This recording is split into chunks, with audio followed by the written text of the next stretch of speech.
सुखी हो, मंगल हो, कल्याण हो, सुखी हो, मंगल हो, कल्याण हो, सुखी हो, मंगल हो, कल्याण हो। पंडित जी, जैसे कि अभी वर्षा का समय चल रहा है और बुद्धिज्म में एक वर्षावास का महत्व होता है, तो वर्षावास क्यों करा जाता है और किस लिए किया जाता है, इसे विस्तार में बताइए। बहुत बहुत साधुवाद। पहले जयप्रकाश जेपी बाबू आपको अपनी इस बहुजन सम्राट टीवी को और इस टीवी चैनल के सभी उपासक और उपासिकाओं को हमारी तरफ से, हमारे भिक्षु संघ की तरफ से, और इस बुद्ध विहार जेतवन बुद्ध विहार गाजियाबाद के पटेल नगर सेकंड में गौतम नगर से सभी देशवासियों को कोटि कोटि मंगल कामना, और आपके टीवी चैनल को भी बहुत बहुत मंगल कामना। आज तथागत सम्यक संबोध जब ज्ञान की प्राप्ति करे तो उन्होंने ज्ञान की प्राप्ति से अपने आप को इस बार बार के उत्पन्न होने और इस बार बार के जन्म को लोगों से जानने के इस वाणी से मुक्त हो गए, और उन्होंने यह जाना कि जीवन में जन्म लेना भी दुख है और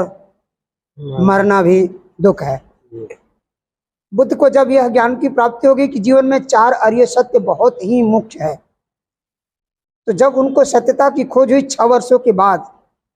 जब उन्होंने उस महाबोधि महाविहार पे संकल्प लिया था, अधिष्ठान लिया था, जिस अधिष्ठान में वह 7वां और अंतिम सप्ताह महाबोधि महाविहार के उस बोधि वृक्ष के नीचे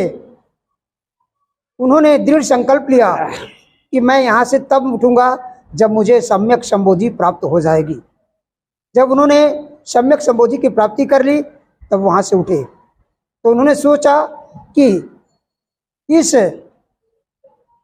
सम्यक संबोधि से मेरा तो भला हो गया, लेकिन मेरा ही नहीं, हमने तो इस संसार के भला के लिए अपने जीवन को इस मार्ग पे उतारा है। अब इस ज्ञान के मार्ग से हमारा ही नहीं औरों का भी मार्गदर्शन हो। तो उन्होंने अपने सबसे पहले उन्हें जो ज्ञान की शिक्षा दे रहे थे अलार कलाम गुरु, उनको अलार कलाम को ढूंढने के लिए निकले तो उनके शरीर का अंत हो चुका था। उसके बाद उद्धक रामपूज जी को ढूंढे, उनका भी शरीर का अंत हो चुका था। फिर वो वहाँ से चल करके आते हैं, जो उस स्थान पे उनके साथ उस मगध की धरती पर उनके साथ अपने शरीर को वो भी तपा रहे थे जो परिव्राजक थे। वो छोड़ करके उन्हें चले आए थे उस समय जब सिद्धार्थ उस स्थान पे पर्वत शिखर की गुफा में अपने को तपा रहे थे। तो उन्होंने जब नीचे उतरा तो शरीर का बिल्कुल जीवन ऐसा हो चुका था कि जर्जर हो चुकी थी, चलने के लायक भी नहीं थे, उनकी हड्डी पसलियां सब दिख रही थी। उस समय उस अवस्था में एक लड़की जिसका नाम था सुजाता, उस सुजाता के हाथों से जब उन्होंने खीर खाया तो वे 5 उनके साथ में रहने वाले परिव्राजक उनको छोड़ करके चले आए। ये तो पथ से भटक गए, अब इन्हें उस मोक्ष की मुक्ति की जिसकी चाह में हम लोग लगे हैं वो नहीं मिल पाएगा।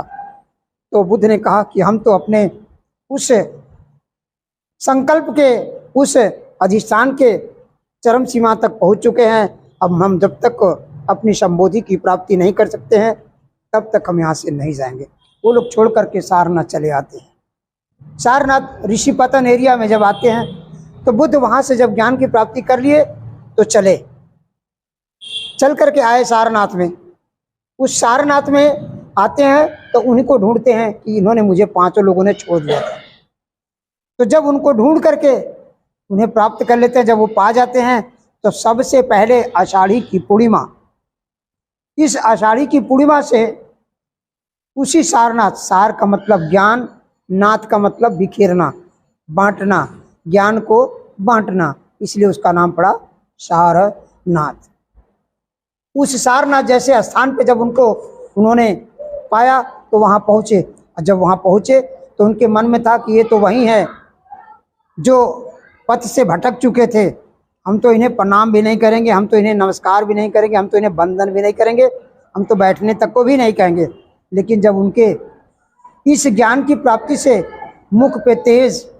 विचारों के ज्ञान की प्रतिष्ठा और उनके विचार और उनके सौंदर्य के साथ साथ उनके करुणा और मैत्री का जब उन्होंने भाव देखा तो अपने आप सब दौड़ करके उनके कदमों में गिरे और जाकर के नमन किए, वंदन किए और उन्हें बैठने के लिए आसन लगाए, बुलाए। तो वहीं से तथागत बुद्ध ने अपने इस ज्ञान की धारा को प्रथम पंचवर्गीय भिक्खु के नाम से उन्हें 5 लोगों को पहली बार बौद्ध धर्म की दीक्षा का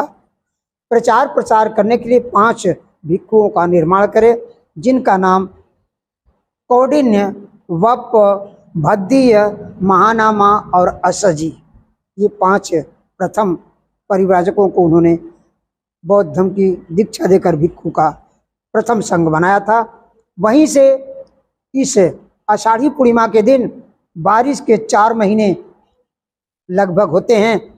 लेकिन 3 महीना लोग मुख्य रूप से जानते हैं। ये लगातार ये अश्विन की पूर्णिमा तक, आषाढ़ी की पूर्णिमा से लेकर अश्विन की पूर्णिमा तक बारिश का लगातार आवागमन चलता रहता है। जब इन्हें उस स्थान पे कहीं और भी जाने से, धम्म का देशना करने से लोगों को उन्होंने पाया तो वहाँ पहुँचे, और जब वहाँ पहुँचे तो उनके मन में था कि ये तो वही है जो पथ से भटक चुके थे, हम तो इन्हें प्रणाम भी नहीं करेंगे, हम तो इन्हें नमस्कार भी नहीं करेंगे, हम तो इन्हें वंदन भी नहीं करेंगे, हम तो बैठने तक को भी नहीं कहेंगे। लेकिन जब उनके इस ज्ञान की प्राप्ति से मुख पे तेज, विचारों के ज्ञान की प्रतिष्ठा और उनके विचार और उनके सौंदर्य के साथ साथ उनके करुणा और मैत्री का जब उन्होंने भाव देखा तो अपने आप सब दौड़ करके उनके कदमों में गिरे और जाकर के नमन किए, वंदन किए और उन्हें बैठने के लिए आसन लगाए, बुलाए। तो वहीं से तथागत बुद्ध ने अपने इस ज्ञान की धारा को प्रथम पंचवर्गीय भिक्खु के नाम से उन्हें 5 लोगों को पहली बार बौद्ध धर्म की दीक्षा का प्रचार प्रसार करने के लिए 5 भिक्खुओं का निर्माण करे, जिनका नाम कौंडिन्य, वप, भद्दीय, महानामा और असजी,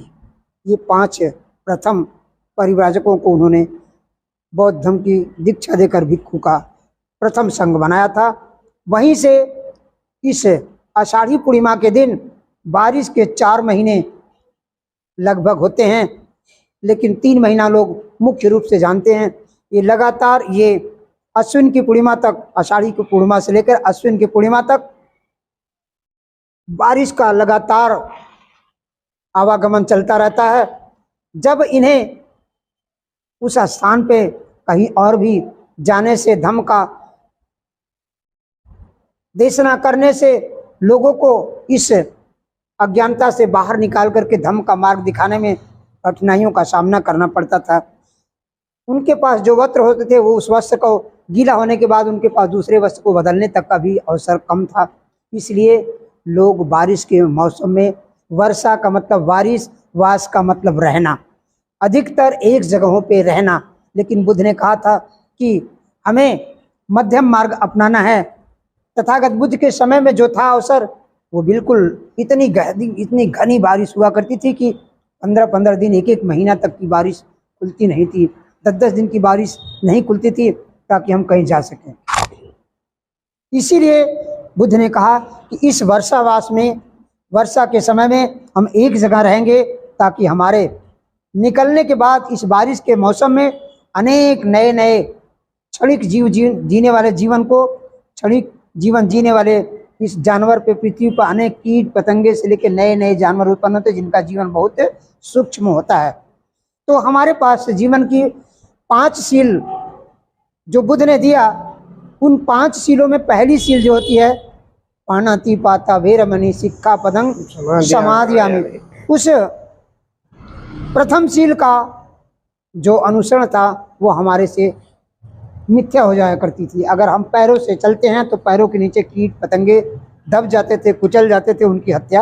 हो जाती थी। तो हमारे धम्म माध्यम से एक जानवर की हत्या अनजाने में जाने में भी हो जाती थी, क्योंकि बारिश में जगह भी नहीं बनती थी जिससे वो कीड़े निकल जाते थे। इसलिए